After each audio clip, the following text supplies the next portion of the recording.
నమస్తే శ్రీ మాతృ శ్రీ కృష్ణాయ నమః. భక్తి ప్రేక్షకులకు స్వాగతం.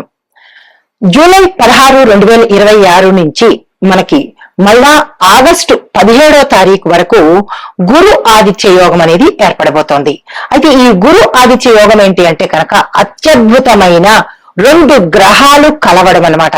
అయితే ఇది జూలై 16, 2026 రాత్రి 11:44 సూర్యుడు కర్కాటక రాశిలోకి ప్రవేశం చేస్తున్నాడు. మళ్ళా ముగింపు మనకి ఎప్పుడు అంటే 17 ఆగస్టున సూర్యుడు కర్కాటకంలో అంతవరకు ఉంటాడు. కాబట్టి ఈ సమయాన్ని గురు ఆదిత్య యోగం కింద మనము చెప్పుకుంటాం. జ్యోతిష శాస్త్రంలో ఇది ఒక అద్భుతమైన యోగం లాంటిది. అయితే ఈ సమయంలో కర్కాటక రాశిలో ఉచ్చ స్థితిలో ఉన్నటువంటి గురుగ్రహము సూర్యుడితో సంయోగం చెందడం వల్ల విశేషమైన శక్తి, ప్రభావము, యోగాలు అన్ని కలిగేందుకు అవకాశాలు ఉంటాయి. అయితే మరి ఈ గురు ఆదిత్య యోగము చాలా అరుదైనటువంటిది, అద్భుతమైనటువంటిది, మహిమాన్వితమైనటువంటిది. సకల యోగాలు ఇక్కడి నుంచి మనకి ప్రారంభమవుతాయి.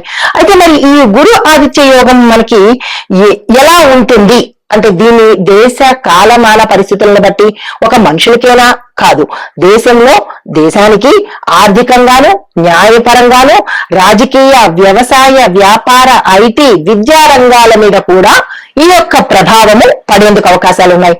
అయితే మరి ఈ యొక్క గ్రహస్థితులు, ఫలితాలు మనకి మేషాది ద్వాదశ రాశుల వారికి ఎలా ఉండబోతోంది అనే అంశంలో మనం మొదటగా తదుపరి రాశి సింహరాశి. ఈ రాశి వారికి గ్రహస్థితి గురు ఆదిత్య యోగంలో ఎలా ఉండబోతోందంటే 12వ భావంలో ఈ యొక్క ప్రభావం కనబడుతోంది. ఈ యొక్క ప్రభావ ఫలితాలు విదేశాలు, ఆధ్యాత్మిక ఖర్చులు, రహస్య విషయాలు, నిద్ర, దూర ప్రయాణాలకు సంబంధించినటువంటి స్థానం ఇది. అది గురువు జ్ఞానాన్ని, ధర్మాన్ని పెంచుతాడు. సూర్యుడు మీ యొక్క ఆ రాశికి అధిపతి యొక్క గ్రహం కావడం మూలంగా మీ యొక్క యోగము ఆత్మ పరిశీలన, కొత్త అనుభవాలు, దూర అవకాశాలు తెచ్చిపెట్టే సమయము ఈ గురు ఆదిత్య యోగం వల్ల వస్తుంది. మరి ప్రధాన ఫలితాలు ఎలా ఉండబోతున్నాయి? సింహరాశి వారికి ఈ కాలంలో విదేశీ అవకాశాలు, ఆధ్యాత్మిక అభివృద్ధి, దీంతో పాటు కొత్త కొత్త అనుభవాలతో పాటు పాత సమస్యలు ఇక పరిష్కారం అయిపోతాయి. కోర్టు కేసులు కావచ్చు, లేదా భార్యాభర్తల సంబంధాలు కావచ్చు, ఏది ఏమైనప్పటికీ కూడా పాతవి మీకు ఇబ్బంది కలిగే సమస్యలు ఈ సమయంలో పరిష్కార మార్గానికి వస్తాయి. అయితే మరి ఉద్యోగస్తులు చూసుకున్నట్టయితే కనుక మీ యొక్క ఉద్యోగంలో స్థాన చలనాలు గోచరిస్తున్నాయి. ఉన్న ప్రదేశం నుంచి వేరే ప్రదేశంకి వెళ్ళడం కానీ, ఉన్న స్థానం నుంచి వేరే స్థానానికి వెళ్ళడం కానీ జరిగే అవకాశాలు కనబడుతోంది. కొంతమంది విదేశాలు కూడా వెళ్ళవలసిన పరిస్థితి ఈ సమయంలో కనబడుతోంది. మల్టీనేషనల్ సంస్థలకి చేస్తున్న వారు లేదా దానికోసం ప్రయత్నం చేసే వారికి ఈ సమయము అత్యంత అద్భుతంగా ఉంది. వెనక ఉండి పని చేసే వారికి కూడా అంటే బ్యాక్ అండ్ వర్క్ చేస్తూ ఉంటారు కదా, వారికి కూడా ఈ సమయంలో గుర్తింపు, ఆదాయము, పేరు ప్రఖ్యాతలు వచ్చే అవకాశం కనబడుతోంది. పరిశోధన, ఆసుపత్రులు, విదేశీ సంబంధాలకు సంబంధించినటువంటి రంగాలలో ఉన్న వారికి ఈ సమయంలో అద్భుతమైన యోగం కనబడుతోంది. అభివృద్ధి గోచరిస్తోంది. మరి ఎక్కడ జాగ్రత్తగా ఉండాలి మీరు అంటే కార్యాలయంలో మీ యొక్క ప్లాన్స్ ను ఎవరితోనూ షేర్ చేసుకోకండి. మీరు ఏం చేయబోతున్నారు అనే అంశాన్ని ఎవరికి చెప్పకుండా చేసిన తర్వాత చెప్పే ప్రయత్నం చేయండి. ముందుగా ఎవరికి చెప్పే ప్రయత్నం చేయకండి. మరి ఐటీ ప్రైవేట్ రంగం చూసినట్టయితే కనుక విదేశీ ప్రాజెక్టులు, ఆన్లైన్ పనులు, ఆన్లైన్ వ్యాపారము, రిమోట్ ఏరియాల్లో పనిచేసేందుకు అవకాశాలు ఎక్కువ కనబడుతున్నాయి. సాఫ్ట్వేర్ టెక్నాలజీ నేర్చుకోవడానికి ఈ సమయం చాలా అద్భుతంగా ఉంది. ఆ దిశగా ప్రయత్నం చేయండి. విదేశీ క్లయింట్లతో మీరు సత్సంబంధాలు ఏర్పరచుకోవడానికి లేదా వారితో లావాదేవీలు మాట్లాడుకోవడానికి ఈ సమయం బాగుంది. ఏ చిన్న పొరపాటు జరిగినా మొదటికి మోసం వచ్చే అవకాశం కనబడుతోంది. ఈ రాశిలో ఉండేవారు, విదేశీ సంబంధాల కోసం ప్రయత్నం చేసేవారు జాగ్రత్తగా ఉండే ప్రయత్నం చేసుకోండి.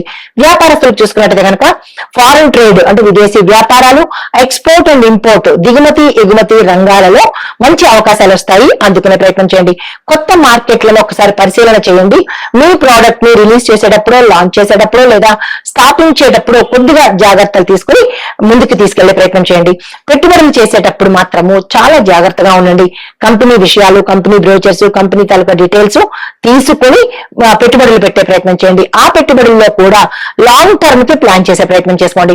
ఆర్థిక పరిస్థితి చూసినట్టయితే కనుక ఆదాయం ఉన్నప్పటికీ కూడా మీకు ఆదాయం కన్నా ఖర్చులు ఎక్కువ పెరగడంతో పాటు ఆకస్మిక వైద్యానికి సంబంధించి ప్రమాదాలకు సంబంధించిన ఖర్చులు ఎక్కువగా రావాల్సిన పరిస్థితి ఏర్పడుతోంది.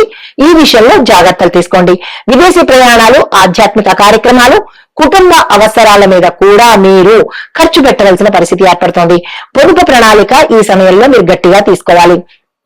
విద్యార్థులు చూసుకున్నట్టయితే విదేశీ ప్రయత్నాలు, అక్కడికి వెళ్లి చదువుకోవాలనుకున్న వాళ్ళకి వీసా ఇలాంటి వాటికి అంటే పర్మనెంట్ గా అక్కడే ఉండిపోదాము ఇలా అనుకున్న వాళ్లకు ఈ సమయము మంచి సమయము, ప్రయత్నాలు ప్రారంభించుకోండి. పరిశోధన, ఆధ్యాత్మిక, వైద్య, సాంకేతిక, విద్య ఈ రంగాల్లో ఉన్న వాళ్లకు పురోగతి కనబడడంతో పాటు మీ ఆశయాలు తీరేందుకు అవకాశాలున్నాయి. ఏకాంతంగా చదివే వారికి మంచి ఫలితాలు వస్తాయి. గ్రూప్ డిస్కషన్స్ అస్సలు ప్లాన్ చేయకండి. కుటుంబపరంగా చూసుకున్నట్టయితే కనుక కుటుంబ సభ్యుల కోసము ఎక్కువ సమయాన్ని కేటాయించే ప్రయత్నం చేసుకోండి. దూరంగా ఉన్న బంధువుల నుంచి ఒక కీలకమైన సమాచారం కానీ, ఒక వార్త కానీ మీకు వచ్చే అవకాశం కనబడుతుంది. అది చెడు వార్త అయినా కావచ్చు, లేదా శుభవార్త అయినా కావచ్చు. ఆందోళన చెందే ప్రయత్నం చేయకండి. చిన్న చిన్న అపార్థాలు ఏవైనా ఉంటే కుటుంబంలో కానీ, కార్యాలయంలో కానీ ఉంటే కనుక తక్షణమే పరిష్కారం చేసుకునే ప్రయత్నం చేయండి. అది కూడా సానుకూలంగా చేసుకోండి. వివాహము, సంబంధాలు ఈ అంశంలో చూసినట్టయితే జీవిత భాగస్వామితో మీరు చాలా ఓర్పుగా, నేర్పుగా మాట్లాడే ప్రయత్నం చేయాలి. విదేశాల్లో ఉన్న వారికి వివాహానికి సంబంధించిన అవకాశాలు వస్తాయి, అందుకునే ప్రయత్నం చేసుకోండి. భావోద్వేగాలను కంట్రోల్ చేసుకోండి. అంటే ఎమోషనల్ గా ఓవర్ రియాక్ట్ అయ్యే ప్రయత్నం చేయకండి. అది చాలా చాలా మీరున్న స్థానంలో చాలా ఇబ్బంది పెట్టేటట్టుగా గోచరిస్తోంది. కొంతమందికి పోలీసులు కేసులు కానీ, ఇట్లాంటి కోర్టు కేసుల్లో కానీ వెళ్లేందుకు ఈ సమయం చాలా కఠినంగా ఉండబోతోంది. ఈ అంశాలలో జాగ్రత్తలు తీసుకోండి. ఈ రాశిలో ఉండేవారు ఆస్తి, వాహనాలు కొనుగోళ్లు, అమ్మకాలు ఈ అంశంలో చూసినట్టయితే కనుక మీరు ఏ ప్రయత్నం చేసిన పత్రాలను అంటే డాక్యుమెంట్స్ గాని, పేపర్స్ గాని ఒకసారి చెక్ చేసుకుని సంతకాలు పెట్టే ప్రయత్నం చేయండి. అతి నమ్మకము ఇక్కడ పనికిరాదు. విదేశీ ఆస్తులు లేదా దూర ప్రాంతాల్లో పెట్టుబడులు పెట్టాలి అనే ఆలోచనలు మీకు వస్తాయి. ఆ వచ్చిన ఆలోచనలను నిపుణుల సహాయం కానీ, శ్రేయోభిలాషుల సహాయం కానీ తీసుకుని ముందుకు వెళ్లే ప్రయత్నం చేయండి. తొందరపాటు నిర్ణయాలు, తొందరగా అంటే మొహమాటానికో లేదా తొందరతనంతోనో నిర్ణయాలు తీసుకోవద్దు. అలా తీసుకుంటే కనుక కొంతకాలం పాటు అంటే ఒక 12 సంవత్సరాలు కానీ, 8 సంవత్సరాలు కానీ, 8 నుంచి 12 ఈ సమయం వరకు మీరు ఇబ్బంది పడవలసిన పరిస్థితి ఏర్పడుతోంది. అంత కఠినంగా ఉండబోతోంది. జాగ్రత్తలు తీసుకోండి. రైతులు చూసుకున్నట్లయితే కనుక ఖర్చులు పెరగకుండా మీరు ప్రణాళికలు వేసుకోండి. ఆధునిక పద్ధతులు మీరు వ్యవసాయంలో కనుక పెట్టినట్టయితే మంచి లాభాలు వచ్చే అవకాశం కనబడుతోంది. విత్తనాలు ఎంపికలో కానీ, కొనుగోళ్లలో కానీ మీరు జాగ్రత్తలు తీసుకునే ప్రయత్నం చేయండి. నీటి వనరుల విషయంలో అతి జాగ్రత్త ఇక్కడ శ్రేయోదాయకము. చాలా జాగ్రత్తగా నీటిని వాడుకునే ప్రయత్నం చేయండి. ఇంకా రాజకీయ రంగంలో చూసినట్టయితే కనుక తెర వెనుక వ్యూహాలు చక్కగా పనిచేస్తాయి. విదేశీ సంబంధాలు లేదా పెద్ద పెద్ద సంస్థల్లో పరిచయాలు మీకు వచ్చే అవకాశం కనబడుతోంది. వారిని జాగ్రత్తగా డీల్ చేసే ప్రయత్నం చేసుకోండి. ఆధ్యాత్మిక సేవా కార్యక్రమాల ద్వారా కొంత పేరు ప్రఖ్యాతలు వచ్చే అవకాశం ఉంది. కళారంగంలో ఉన్న వాళ్ళకి, యూట్యూబర్లు, మీడియా రంగంలో ఈ రంగాల్లో ఉన్న వాళ్ళకి ఆధ్యాత్మికము, జ్ఞానము, ప్రయాణాలు, రహస్య విషయాలు ఈ 4 అంశాలకు సంబంధించినటువంటి కంటెంట్స్ కనుక మీరు ప్రిపేర్ చేసుకోవడం కానీ, లేదంటే షార్ట్స్ తీయడం కానీ ఇట్లాంటివి చేసినట్టయితే కనుక మంచి ప్రజాదరణతో పాటు మీకు విశేషమైన పేరు ప్రఖ్యాతలు కూడా వచ్చే అవకాశం కనబడుతోంది. విదేశీ ప్రేక్షకులను ఆకర్షించడము, వారి ద్వారా మీకు ఆదాయం పెరిగే అవకాశం కనబడుతోంది. ఒంటరిగా చేసే క్రియేటివ్ పనులకు కూడా చక్కగా అంటే DIY అంటారు కదా, వాటికి కూడా మంచి అవకాశాలు వస్తాయి. ఆ దిశగా ప్రయత్నం చేయండి. మరి ఇంకా జాగ్రత్తలు ఏం తీసుకోవాలంటే కనుక అనవసరమైన ఖర్చులు తగ్గించుకోండి. నిద్ర, విశ్రాంతి మీద కొంత సమయాన్ని కేటాయించుకోండి.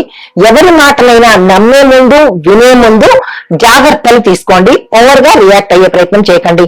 మరి పరిహారాలు ఆదివారము, గురువారము మీరు ఈ 2 వారాలు పరిహారాలు చేయాలి. ఆదివారం రోజు ప్రతి ఆదివారము సూర్యుడికి అర్ఘ్యం ఇచ్చుకునే ప్రయత్నం చేయాలి. ప్రతి గురువారము గురు సంబంధిత ఆలయాలు, తర్వాత గురు పూజ, దేవాలయాల్లో దీపం వెలిగించడము, పేదలకు ఆహారము, దానము ఇచ్చుకోవడము.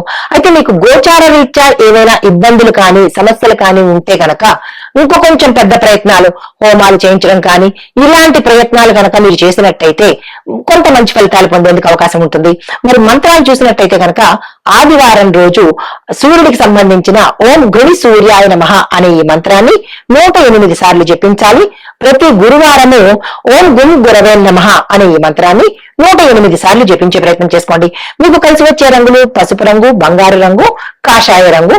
కలిసి వచ్చే వారాలు ఆదివారము, గురువారము.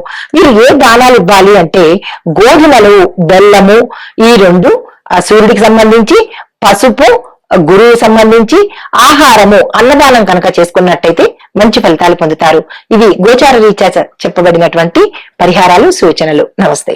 ఈ గురు ఆదిత్య సంయోగంలో, ఈ యోగంలో జ్యోతిష శాస్త్రంలో మనకి గురువు శాస్త్రము, జ్ఞానము, సంతానము, దైవానుగ్రహము, ధర్మానికి సంబంధించిన కారకుడు.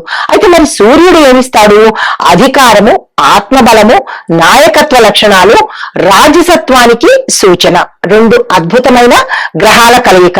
అయితే ఈ ఇద్దరు ఒకే రాశిలో కలిసినప్పుడు ఆ వ్యక్తికి విపరీతమైనటువంటి రాజయోగము, గౌరవము, పదవులు, ఆర్థికాభివృద్ధి, ఆ వ్యక్తిలో ఆత్మవిశ్వాసము, మంచి నిర్ణయ శక్తులు, ఇలాంటివన్నీ కలిగేందుకు అవకాశం ఉంటుందని మనకి జ్యోతిష శాస్త్రంలో చెప్పబడింది. అయితే ఈసారి గురువు కర్కాటకంలో ఉచ్చ స్థితిలో ఉన్నాడు.